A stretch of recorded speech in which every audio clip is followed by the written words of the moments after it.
ആർ.എസ് football ഫാമിന്റെ പുതിയ വീഡിയോയിലേക്ക് എല്ലാ മാനിഫെസ്റ്റോ സ്വാഗതം. നമ്മൾ ഇന്ന് സംസാരിക്കാൻ പോകുന്ന ഇംഗ്ലീഷ് പ്രീമിയർ ലീഗിനെ കുറിച്ചാണ്. ഇംഗ്ലീഷ് പ്രീമിയർ ലീഗിൽ 22 റൗണ്ട് മത്സരങ്ങൾ കംപ്ലീറ്റ് ചെയ്തപ്പോൾ ആർക്കും കപ്പ് വേണ്ട വേണ്ട ആർക്കും കപ്പ് വേണ്ട.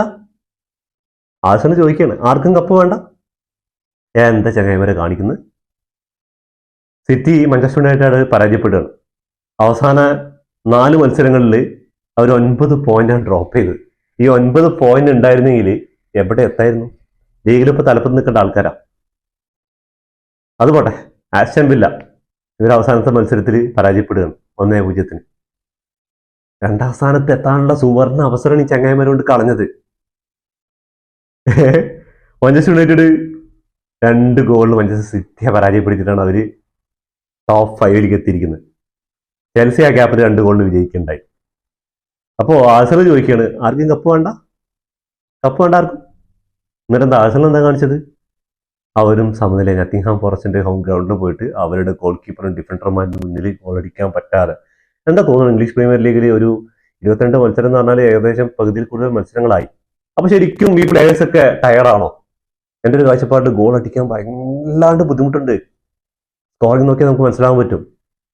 എല്ലാ ടീമുകളും, മൊത്തത്തിൽ പറഞ്ഞ എല്ലാ ടീമുകളും, എനിക്ക് തോന്നുന്നു ഈ ആഴ്ചയിൽ ഏറ്റവും കൂടുതൽ നല്ല പെർഫോമൻസ് നടത്തിയത് മാഞ്ചസ്റ്റർ യുണൈറ്റഡ് ആണെന്നുണ്ട്. എല്ലാവരും ഇങ്ങനെ സൈലന്റ് ആയപ്പോൾ അവരങ്ങോട്ട് വയലന്റ് ആയി. അതും ഓൾഡ് ട്രാൻസ്ഫോർഡിൽ എമ്മാതിരി പെർഫോമൻസ്. യുണൈറ്റഡിന്റെ കാര്യം പറഞ്ഞിട്ട് കാര്യമില്ല. അവര് റെലഗേഷൻ സോണിലുള്ള ടീമുകളുടെ കൂടെ ചിലപ്പോൾ സമനിലയും തോൽവിയൊക്കെ ഉണ്ടാകും. പക്ഷെ ടോപ്പിലുള്ളതിന്റെ കൂടെ അവർ നല്ല ഫൈറ്റ് കൊടുക്കും. അത് പ്രത്യേകിച്ച് അവരുടെ ഹോം ഗ്രൗണ്ടിലാണെങ്കിൽ പിന്നെ പറയണ്ടല്ലോ. അപ്പോൾ അവസാനം നടന്ന മത്സരങ്ങൾ, റൗണ്ട് മത്സരങ്ങൾ നമ്മൾ നോക്കി കഴിഞ്ഞാൽ ആദ്യ മത്സരം നടന്നത് മാഞ്ചസ്റ്റർ യുണൈറ്റഡ് വെച്ച് മാഞ്ചസ്റ്റർ സിറ്റി മത്സരമാണ്. എല്ലാവരും ആകാംക്ഷയോടെ കാത്തിരുന്ന മാഞ്ചസ്റ്റർ റെഡ് ആണോ അതോ ബ്ലൂ ആണോ എന്ന് കാത്തിരുന്ന മത്സരം. പക്ഷെ മാഞ്ചസ്റ്റർ അങ്ങോട്ട് ചോപ്പിച്ചോട്ട്. അത് എമ്മാതിരി ചോപ്പിക്കല്. പെപ്പിന്റെ സിറ്റി എന്ന് പറഞ്ഞാൽ എവിടെ നിൽക്കുന്നു, അതേപോലെ മാഞ്ചസ്റ്റർ യുണൈറ്റഡിന്റെ ഇപ്പോഴത്തെ സ്കോഡ് ഡെപ്തും ബിൽഡും കൂടി നോക്കിക്കഴിഞ്ഞാൽ അത് ശരിക്കും നീല അവിടെ സിറ്റി ആയിരുന്നു. അതിനെ അങ്ങോട്ട് ചോപ്പിച്ചങ്ങോട്ട് കൊടുത്തിട്ടുണ്ട്. അടുത്ത മത്സരം ചെൽസി 2-0 ബേൺഫോർഡിനെ പരാജയപ്പെടുത്തി. ചെൽസിയുടെ ഹോം ഗ്രൗണ്ടിൽ വെച്ചിട്ടായിരുന്നു. അതിന്റെ അടുത്ത മത്സരം ലീഡ്സ് യുണൈറ്റഡ് ഫുൾഹാമിനെ 1-0 പരാജയപ്പെടുത്തി. ഫുൾഹാം ഈ സീസണിൽ കണ്ടിന്യൂസ് ആയിട്ട് തോറ്റുകൊണ്ടിരിക്കുകയാണ്. സീസണിൽ മിക്കവാറും ഈ പോക്ക് പോകണമെങ്കിൽ റിലേഷൻ സോണിൽ പോകേണ്ട ഒരു ടീമാണ്. അതേപോലെ ലിവർപൂള് ബേൺലി ആയിട്ട് 1-1 സമനില പിരിഞ്ഞു. ലിവർപൂളിന്റെ ഹോം ഗ്രൗണ്ടിൽ നടന്നത്. ഈ മത്സരത്തിൽ ആൻഫീൽഡ് ആർക്കും ഒരു പേടിയില്ലാണ്ടായിരിക്കുകയാണ്. ഈ ഒരു സീസണിൽ ആൻഫീൽഡ് ഒരാൾക്കും ഒരു പേടിയില്ലാണ്ട് പോയിക്കൊണ്ടിരിക്കുകയാണ്. സമനിലയും തോൽവിയൊക്കെ അവിടെ വാങ്ങിക്കൊണ്ടിരിക്കുകയാണ്. അടുത്ത മത്സരം നോക്കുകയാണെങ്കിൽ സണ്ടർലാൻഡ് വിജയിച്ചു ക്രിസ്റ്റൽ പാലസിനെതിരെ. 2-1 വിജയം. സണ്ടർലാൻഡിന്റെ ഹോം ഗ്രൗണ്ടിൽ വെച്ച് നടന്ന മത്സരത്തിലായിരുന്നു. അടുത്ത മത്സരം ടോട്ടൻഹാം ഹോട്ട്സ്പറിന്റെ ഹോം ഗ്രൗണ്ടിൽ വെച്ച് നടന്ന മത്സരത്തിൽ വെസ്റ്റ് ഹാം യുണൈറ്റഡ് 2-1 പരാജയപ്പെടുത്തി. അതിന്റെ അടുത്ത മത്സരം നത്തിങ്ഹാം ഫോറസ്റ്റിന്റെ ഹോം ഗ്രൗണ്ടിൽ നടന്ന മത്സരത്തിൽ ആഴ്സണലിനെ സമനിലയിൽ 0-0 കുരുക്കാണ്. അടുത്ത മത്സരം വോൾസും ന്യൂകാസ്റ്റൽ യുണൈറ്റഡും തമ്മിലുള്ള മത്സരത്തിൽ 0-0 സമനിലയിൽ അവസാനിച്ചു. അടുത്ത മത്സരമാണ് ആസ്റ്റൺ വില്ല. പിറ്റേ ദിവസം നടന്ന മത്സരമാണ്. എല്ലാവരും കാത്തുകൊണ്ടിരുന്നതാണ് ആസ്റ്റൺ വില്ല 2ാം സ്ഥാനത്തിലേക്ക്, സിറ്റിയെ മറികടന്ന് 2ാം സ്ഥാനത്തിലേക്ക് വരുമോ നോക്കാൻ വേണ്ടിയിട്ട്. ചങ്ങായിമാര് ഈ കിട്ടുന്ന അവസരങ്ങൾ മുതലാക്കാന്നല്ല, അതിന് തീരെ താല്പര്യമില്ലാത്ത ആൾക്കാർ. അങ്ങനെ എവർട്ടനായിട്ട് 1-0 പരാജയപ്പെട്ടു. അതും ആസ്റ്റൺ വില്ലയുടെ ഹോം ഗ്രൗണ്ടിൽ നിന്ന് ആലോചിക്കണം. അവസാന മത്സരം നടന്നത് ബ്രൈറ്റണും FC ബോൺമൗത്തായിട്ടാണ്. അതിൽ ബോൺമൗത്തും ബ്രൈറ്റണും 1-1 സമനിലയിൽ പിരിയാണ്.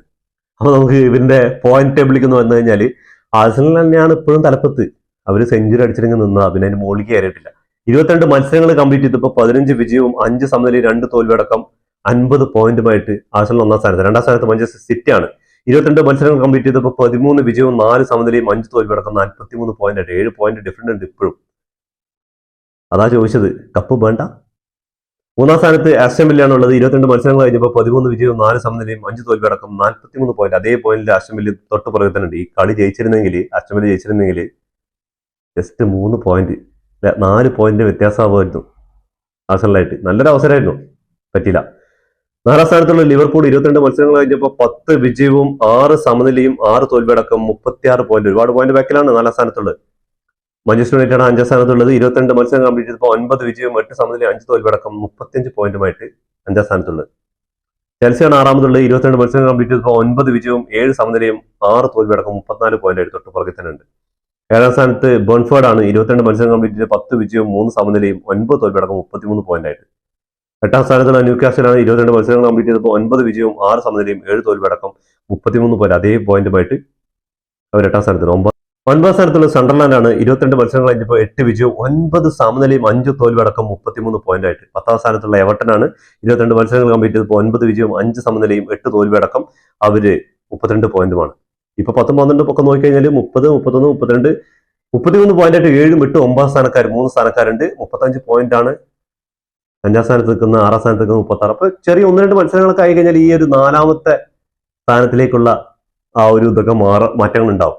അപ്പൊ English Premier League title league Arsenal കപ്പടിക്കോ അതോ ഇനിയിപ്പോ ആസ്റ്റൺ വില്ലയോ അതോ മാഞ്ചസ്റ്റർ സിറ്റിയോ അവർക്ക് എന്തെങ്കിലും വിധത്തിൽ ഒരു ബുദ്ധിമുട്ടുണ്ടാക്കുമെന്ന് കണ്ടു തന്നെ അറിയണം. എന്താ കാരണം എന്ന് പറഞ്ഞാൽ കിട്ടിയ ചാൻസ് ഒന്നും മുതലാക്കാൻ പറ്റിയിട്ടില്ല. അപ്പൊ എന്തായാലും ഇതോടുകൂടി ഈ വീഡിയോ അവസാനിക്കുന്ന. ഫുട്ബോൾ ലോകത്തെ പുതിയ വിശേഷങ്ങളുമായി വീണ്ടും കാണാം. ഈ വീഡിയോ ഇഷ്ടപ്പെട്ടാൽ ലൈക്ക് ചെയ്യുക, ഷെയർ ചെയ്യുക, സബ്സ്ക്രൈബ് ചെയ്യുക.